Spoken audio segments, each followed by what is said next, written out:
नमस्कार दोस्तों, मैं शोभित मिश्रा स्वागत करता हूं आप सभी का अपने चैनल यूनिक सॉल्यूशन में। चलिए आज राज्य व्यवस्था के अंतर्गत हम लोग संविधान की प्रस्तावना को समझते हैं और कोशिश करते हैं कि इस संविधान की प्रस्तावना में क्या क्या संविधान के उद्देश्य निहित है और उनका क्या महत्व है। तो चलिए संविधान की प्रस्तावना को पहले देखते हैं कि संविधान की प्रस्तावना है क्या। तो संविधान की प्रस्तावना, जो कि आप अक्सर एनसीईआरटी की किताबों के पीछे पहले पन्ने पर लिखे हुए पा जाएंगे तथा कई जगह आप अध्ययन करते समय पाते होंगे कि संविधान की प्रस्तावना लिखी होती है। तो वह संविधान की प्रस्तावना क्या है, सुनिए।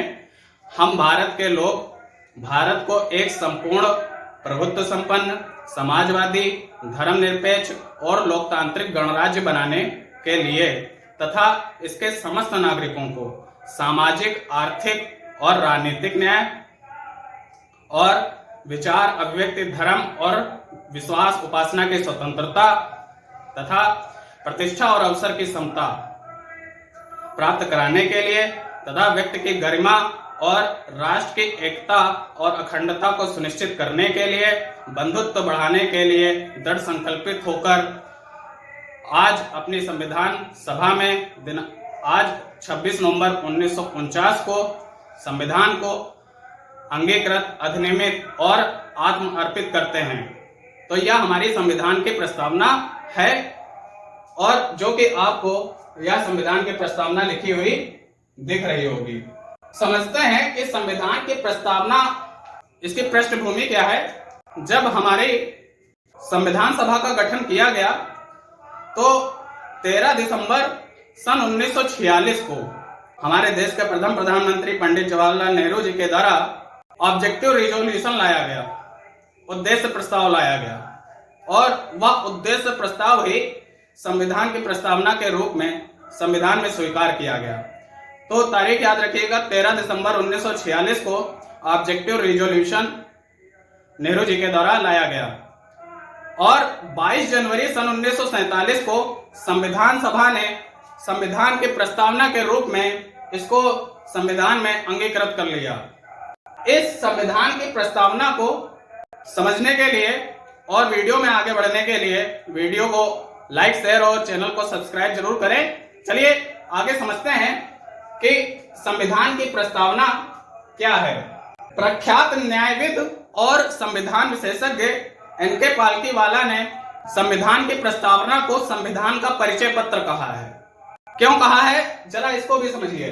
आप अक्सर निबंध लिखते समय प्रस्तावना लिखते होंगे, तो उस प्रस्तावना का मतलब यह होता है कि आप उस प्रस्तावना में कुछ ऐसी बातों को कह देंगे जो आप अपने निबंध की मुख्य भूमिका में बताना चाहते हैं। उसी प्रकार से संविधान विशेषज्ञ और संविधान निर्माताओं ने, जिन्होंने संविधान का निर्माण किया, उनके दिमाग की यह उपज रही कि संविधान के पहले एक संविधान की प्रस्तावना प्रस्तुत की जाए जिसमें यह बताया जा सके कि आखिर उस संविधान के अंदर कौन कौन से तत्व हमको देखने को मिलेंगे और इन तत्वों का जो सारांश है, या आप कह सकते हैं जो मूल तत्व है, मूल ढांचा है, यह इस संविधान की प्रस्तावना में आपको देखने को मिल जाएगा। तो चलिए समझते हैं कि आखिर यह संविधान की प्रस्तावना पूरी क्या है तथा इसका विधिवत क्या अर्थ है। हम भारत के लोग पूरी प्रस्तावना को समझने के लिए आप इस पूरी प्रस्तावना को 4 खंडों में बांट सकते हैं। उन 4 खंडों को ध्यान रखिएगा। सबसे पहले ओरिजिन, इस प्रस्तावना का क्या ओरिजिन है, क्या कहां से इस प्रस्तावना का जन्म होता है। ओरिजिन ऑफ द प्रियम्बल या सोर्स ऑफ द प्रियम्बल। दूसरा याद रखिएगा, नेचर ऑफ इट्स स्टेट, मतलब कि यह जो प्रस्तावना है यह हमारे देश की प्रस्तावना है, हमारे संविधान की प्रस्तावना है। तो nature of its state, state हुआ हमारा भारत राज्य, भारत राज्य की प्रकृति। तो पहला सोर्स ऑफ द प्रियम्बल, दूसरा nature of its state, Bharat की प्रकृति, और तीसरा ऑब्जेक्टिव ऑफ द प्रियम्बल, इस संविधान की प्रस्तावना का क्या उद्देश्य है, और चौथा जो इसमें डेट दी गई है, जो इसमें तारीख का निर्णय किया गया है जिसपे संविधान जो है हम लोगों ने अपने आप को आत्मर्पित किया। तो इन 4 चीजों को आप ध्यान रखिएगा। इन 4 चीजों के जरिए आप पूरी संविधान की प्रस्तावना को समझने में सक्षम हो पाएंगे। तो जो पहली चीज है कि प्रियम्बल ऑफ द कॉन्स्टिट्यूशन, या आप कह सकते हैं origin of the preamble of the constitution, संविधान का जो प्रस्तावना है इसका सोर्स क्या है, तो आप पहले ही लिखे हुए पा जाएंगे, हम भारत के लोग। संविधान की जो प्रस्तावना है, जो यह संविधान है, इसके अंतर्गत जो कुछ भी दिया गया है यह हमारे संविधान निर्माताओं ने हम सभी भारतवासियों के लिए बनाया है। तो जो इस संविधान का जो सोर्स है उसमें हम भारत के लोग हैं, we the people of India. यह संविधान हमारे लिए है, तो we the people of India यहां से इस संविधान का सोर्स है, ओरिजिन है, स्रोत है। तो हम भारत के लोग। नंबर 2 पे अभी मैंने बताया कि nature of its state, Bharat जो एक देश है इसकी क्या प्रकृति है। तो आगे इसको समझेंगे। हम भारत के लोग भारत को, अब इसकी प्रकृति समझिएगा। भारत को एक संपूर्ण प्रभुत्व संपन्न, समाजवादी, धर्मनिरपेक्ष और लोकतांत्रिक गणराज्य बनाने के लिए, यहां से लेकर के यहां तक आप कह सकते हैं यह भारत की प्रकृति है, नेचर ऑफ द स्टेट है। भारत को एक संपूर्ण प्रभुत्व संपन्न, जिसको आप इंग्लिश में सोवरेन कंट्री भी कह सकते हैं। तो सोवरेनिटी का क्या मतलब होता है, प्रभुत्व संपन्न का क्या मतलब होता है, कहने का मतलब यह हुआ जब हमारा देश ब्रिटिश उपनिवेश से मुक्त हो गया, तब हम किसी भी दूसरे देश के अंतर्गत नहीं आते हैं, ना ही दूसरे देशों के नियमों के अंतर्गत आते हैं। हम अपने आंतरिक मामले और विदेशी मामले, इंटरनल मैटर्स और एक्सटर्नल मैटर्स को लेकर स्वतंत्र हैं। मतलब कि हम लोग संपूर्ण प्रभुत्व संपन्न हैं। हमारे किसी भी मैटर में, चाहे वह इंटरनल हो या एक्सटर्नल मैटर्स हो, उसमें निर्णय लेने का हिस्सा भारत का होगा, ना कि किसी विदेशी शक्ति का। तो संपूर्ण प्रभुत्व संपन्न समाजवादी भारत में आप देखते हैं कि जो एक लोकतांत्रिक शासन व्यवस्था है, और लोकतांत्रिक शासन व्यवस्था के अंतर्गत हम लोगों ने अपनी अर्थव्यवस्था को अपनाया है, वह मिक्स्ड इकोनॉमी है। मिक्स्ड इकोनॉमी कहने का मतलब हमारे यहाँ ना तो पूंजीवाद है और ना ही पूर्ण रूप से समाजवाद है, इन दोनों का मिला जुला रूप है। मतलब कि हमारे देश में निजी क्षेत्र भी मौजूद हैं, हमारे देश में गवर्नमेंट सेक्टर भी मौजूद हैं। तो दोनों क्षेत्रों के मौजूदगी के कारण मिश्रित अर्थव्यवस्था पाई जाती है, यही स्वरूप समाजवादी स्वरूप बोला जाएगा। तो भारत को एक संपूर्ण प्रभुत्व संपन्न, समाजवादी और धर्मनिरपेक्ष कहने का मतलब यह हुआ सेकुलर। हमारे यहाँ किसी भी विशेष धर्म को प्राथमिकताएं नहीं दी जाती हैं। हमारे संविधान के नजरिए में, संविधान निर्माताओं के नजरिए में सभी धर्म समान हैं, और भारत में किसी को भी किसी भी धर्म की उपासना और उसको फॉलो करने का, उसका अनुसरण करने का पूर्ण रूप से हक है। तो धर्मनिरपेक्ष और लोकतांत्रिक गणराज्य बनाने के लिए, हमारा देश एक लोकतंत्र है। लोकतंत्र का मतलब आप जानते हैं, to the people, for the people, जनता के लिए, जनता द्वारा, and by the people, to the people, by the people, for the people. आप इस सब सुनते होंगे, और इसी को बोलते हैं जनता द्वारा, जनता के लिए। जनता ही उस पे शासन करती है। कहने का मतलब क्या हुआ कि लोकतांत्रिक गणराज्य है। हमारे यहाँ जो देश का मुखिया चुना जाता है वह जनता चुनती है, ना कि यहाँ पर राजशाही व्यवस्था है। तो लोकतांत्रिक गणराज्य, यह 4 चीजें, संपूर्ण प्रभुत्व संपन्न, समाजवादी, धर्मनिरपेक्ष, लोकतांत्रिक गणराज्य, यह है हमारा नेचर ऑफ स्टेट, भारत की प्रकृति है। तो 2 खंडों को हम समझ चुके हैं कि ओरिजिन ऑफ द प्रियम्बल, हमारे संविधान की जो प्रस्तावना है उसका क्या सोर्स है, उसका क्या ओरिजिन है, और दूसरा nature of its state, Bharat की प्रकृति को समझ चुके हैं। तीसरा ऑब्जेक्टिव ऑफ द प्रियम्बल, हमारे प्रियम्बल का, संविधान की प्रस्तावना का क्या उद्देश्य है। आगे बढ़ते हैं। लोकतांत्रिक गणराज्य बनाने के लिए और इसके समस्त नागरिकों को। अब यहां से प्रारंभ होते हैं हमारे संविधान की प्रस्तावना के उद्देश्य, और संविधान की प्रस्तावना के उद्देश्य में आप 3 चीजों को ध्यान रखिएगा। एक न्याय, दूसरा स्वतंत्रता और तीसरा समता। यह 3 चीजें, न्याय, स्वतंत्रता और समता, यह 3 चीजें हमारे संविधान के प्रस्तावना के उद्देश्य हैं, ऑब्जेक्टिव हैं। तो संविधान की प्रस्तावना में कितने प्रकार के न्याय की चर्चा की गई है, तो सामाजिक, आर्थिक और राजनीतिक न्याय, इन तीनों को भी समझ लें। सामाजिक न्याय का मतलब यह हुआ कि किसी भी व्यक्ति के साथ में उसके धर्म, वंश, लिंग और उसके जन्म स्थान के आधार पर भेद नहीं किया जाएगा। सभी को समाज में, सभी को देश में इक्वल अपॉर्चुनिटीज प्राप्त होंगी। और सामाजिक, आर्थिक कहने का मतलब यह हुआ कि धन, संपदा आदि के आधार पर किसी के भी साथ में भेदभाव नहीं किया जाएगा। साथ में आर्थिक न्याय का मतलब आप इससे निकाल सकते हैं कि किसी भी व्यक्ति के साथ में उसके धन, संपदा आदि के आधार पर भेदभाव नहीं किया जाएगा। और तीसरा राजनीतिक न्याय का मतलब यह हुआ कि किसी भी व्यक्ति को जो राजनीतिक दफ्तर है उसमें प्रवेश के लिए अनुमति है तथा सरकारी कार्यालयों में भी प्रवेश की अनुमति है। इसके साथ साथ आप यह भी कह सकते हैं कि वह राजनीतिक पार्टी बनाने के में भी उनको पूर्ण अनुमति है। इसके साथ में आप जानते ही हैं कि हमारे यहाँ वयस्क मताधिकार है, जो कि एक राजनीतिक न्याय का ही उदाहरण है। तो सामाजिक, आर्थिक और राजनीतिक न्याय, इन तीन प्रकार के न्याय, किस किस प्रकार की स्वतंत्रता है? विचार की स्वतंत्रता, अभिव्यक्ति की स्वतंत्रता, जो कि आप संविधान के अनुच्छेद 19 के अंतर्गत देखते होंगे।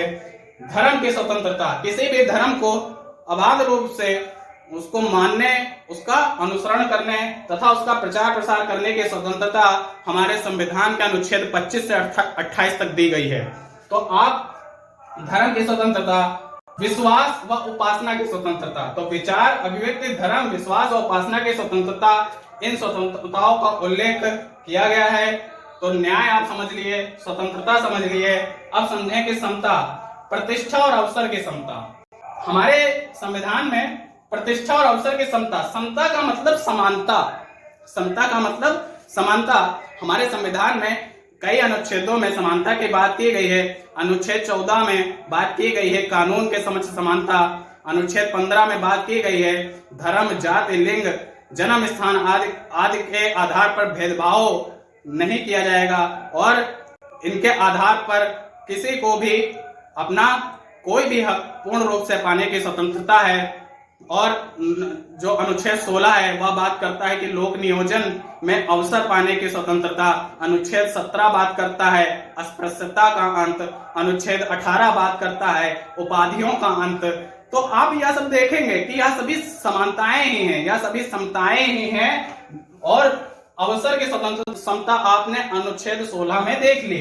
तो प्रतिष्ठा और अवसर की समता प्राप्त कराने के लिए तथा व्यक्ति की और जो चौथा है वह जो डेट है वह उसके लिए इंगित करेगा। लेकिन आगे इस प्रस्तावना में क्या कहा जाता है कि व्यक्ति की गरिमा और राष्ट्र की एकता तथा अखंडता सुनिश्चित करने वाला, व्यक्ति की गरिमा तथा राष्ट्र की एकता और अखंडता सुनिश्चित करने वाला। व्यक्ति की गरिमा से मतलब आप समझें, हमारे संविधान प्रारूप समिति के जो सदस्य थे के.एम. मुंशी, उनके शब्दों में उन्होंने कहा कि हमारा संविधान जो है व्यक्ति की गरिमा को ही न केवल जो उसमें निहित तत्व हैं व्यक्ति की गरिमा को ही न केवल बनाते हैं बल्कि उनके अनुसार प्रत्येक व्यक्ति का जो व्यक्तित्व है वह पवित्र है। तो यह के.एम. मुंशी के विचार थे। तो व्यक्ति की गरिमा मतलब कि सभी को अपना जीवन गरिमापूर्ण रूप से जीने का हक है। और व्यक्ति की गरिमा, साथ में राष्ट्र की एकता तथा अखंडता सुनिश्चित करने वाला, मतलब कि समाज में जो यह सारे प्रावधान किए जाएंगे इसके साथ साथ में आप देखेंगे कि किसी भी प्रकार के ऐसे तत्व ना हो। इसी के लिए संविधान के अनुच्छेद 1 में जो है उसमें बताया गया है कि भारत राज्यों का संघ है। भारत राज्यों का संघ कहने का मतलब क्या हुआ कि कोई भी राज्य भारत से अलग नहीं हो सकता है। कहने का मतलब यह हुआ किसी भी राज्य को भारत से अलग होने की स्वतंत्रता नहीं है।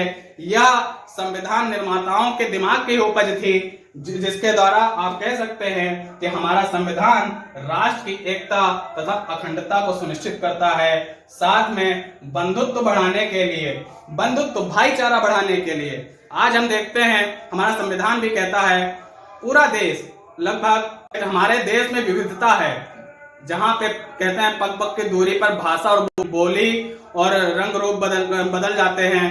तो वहां पर आप देखेंगे कि इन सबसे ऊपर उठकर प्रत्येक व्यक्ति को संविधान के द्वारा यह कहा गया है कि वह अपनी क्षेत्रीयता, जातिवाद और इन सबसे ऊपर उठ करके भाईचारे को बढ़ाएं तथा संपूर्ण देश को एक राष्ट्र के रूप में माने और एक दूसरे से भाईचारे तथा सौहार्द का भाव रखें। यही बंधुत्व बढ़ाने के लिए यह संविधान की प्रस्तावना में भी लिखा है।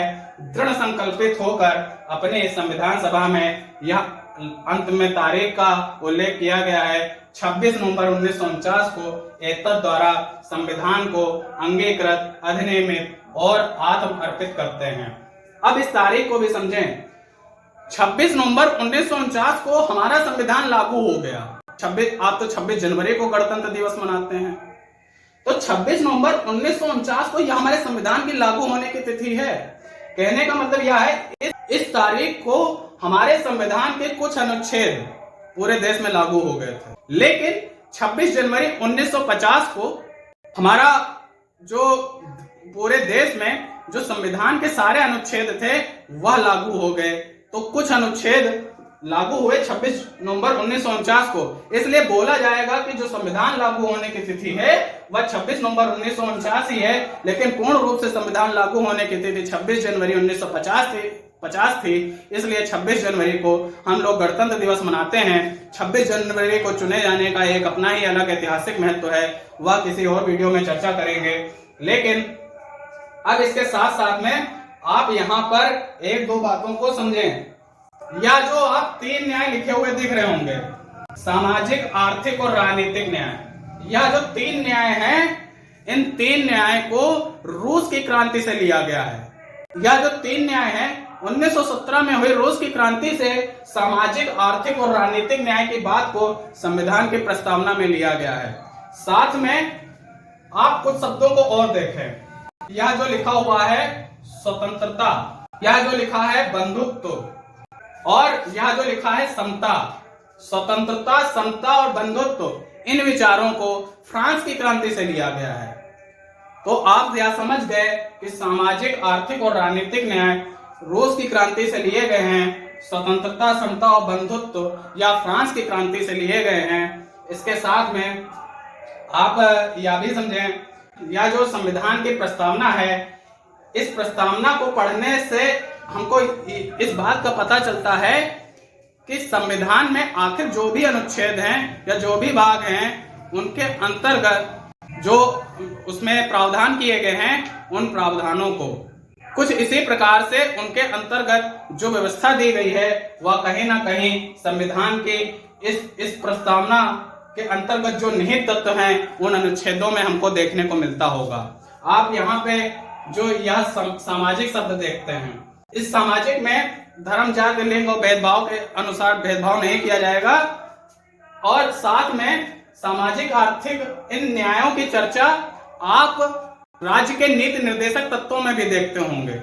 साथ में आप जो यहाँ पर हमारा व्यक्ति की गरिमा आदि इन सभी को देखते हैं, यह हमारे मूल अधिकारों में भी आता है। और कुछ बातों को आप ध्यान रखें कि जो मूल अधिकार होते हैं उनको अगर आपको नहीं मिल रहा है तो आप उसके लिए सर्वोच्च न्यायालय या उच्च न्यायालय में जा सकते हैं। लेकिन जो यह प्रस्तावना है, इसको लेकर के या आप यह नहीं कह सकते हैं कि इसके किसी भी भाग का पालन न होने पर आप न्यायालय में नहीं जा सकते हैं, क्योंकि प्रस्तावना के अंतर्गत निहित जो तत्व हैं उनको लेकर सर्वोच्च न्यायालय ने यह बताया कि जो हमारी प्रस्तावना है यह कोर्ट के अंतर्गत इन्फोर्सेबल नहीं है, मतलब कि आप इसको लेकर कोर्ट में चैलेंज किसी को नहीं कर सकते हैं। उसी प्रकार राज्य के नीति निर्देशक तत्व भी होते हैं, वो भी कोर्ट में, जो हमारी सुप्रीम कोर्ट या हाई कोर्ट है, उसमें उनको लेकर के किसी प्रकार का केस नहीं किया जा सकता। आगे इसमें यह भी समझें कि इसमें जो 3 शब्द हैं उसको समझने के पहले एक सवाल यह उठ जाता है, क्या इस प्रस्तावना में किसी प्रकार का संशोधन किया जा सकता है या नहीं। प्रस्तावना में संशोधन का मतलब यह हुआ कि संविधान में संशोधन, क्योंकि वर्तमान समय में प्रस्तावना को संविधान का अंग माना जाता है। सन 1960 में बेरुवाड़ी संघ मामले में जो सर्वोच्च न्यायालय था उसने यह निर्णय दिया, चूंकि यह संविधान की जो प्रस्तावना है यह हमारे संविधान का ही प्रतिबिंब है, तो यह कहने का मतलब उन्होंने कहा, तो साथ में उन्होंने और जोड़ा कि यह जो प्रस्तावना है यह संविधान का अंग नहीं है, तो इसमें आप संशोधन नहीं कर सकते हैं।